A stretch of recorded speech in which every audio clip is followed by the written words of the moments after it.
Dinagsa ng mga residente at turista ang makukulay na aktibidad tampok ang parada ng mga lechon, community boodle fight at live cooking events bilang bahagi ng pagdiriwang ng Feast of Nuestra Señora de Salvacion. Makisaya tayo kasama si Sheila Natividad live. Sheila.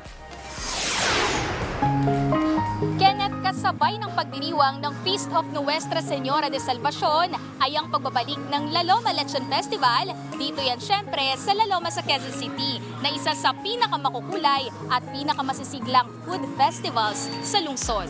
Isa sa magpaparada ng lechon mamaya si Corazon de los Reyes na taong 1952 pa lang ay may lechona na. Anya, kahit nagmamahal ang gastusin, tuloy pa rin ang hanap buhay. Tuloy-tuloy pa rin. Kaya lang, pag may order kayo ng importante, may mga order.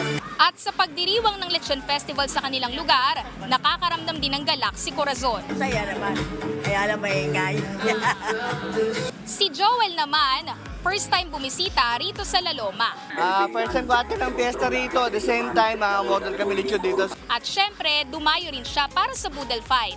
Namang busog.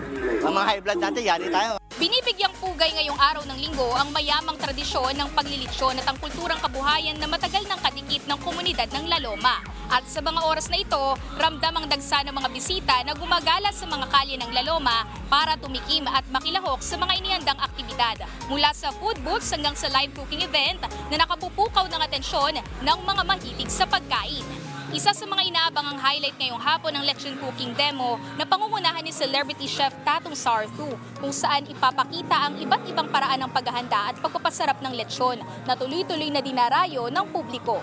Susundan naman ito ng parada ng mga lechon kung saan ipakikita ang makukulay at masisining na disenyo ng mga lechon kasabay ng paglulunsad ng La Loma Gastronomic Map na lalong magpapakilala sa mga kilala ng pagkain at kainan sa lugar. Magkakaroon din ng community boodle fight kung saan magsasalo-salo ang mga residente at bisita na sumisimbolo sa pagkakaisa ng komunidad. Kasabay rin dito yung cultural performances na magpapakita naman ng kultura at talento ng mga taga Quezon City na tatagal hanggang mamayang gabi. Kenneth, paalala naman sa mga bibisita ngayong araw ng linggo dito sa La Loma, syempre, bukod sa pag-alala sa pista, mahalaga ring alalahanin ang lagay ng inyong kalusugan. Hinay-hinay lamang sa paglantak ng lechon. Kenneth? Maraming salamat, Sheila Natividad.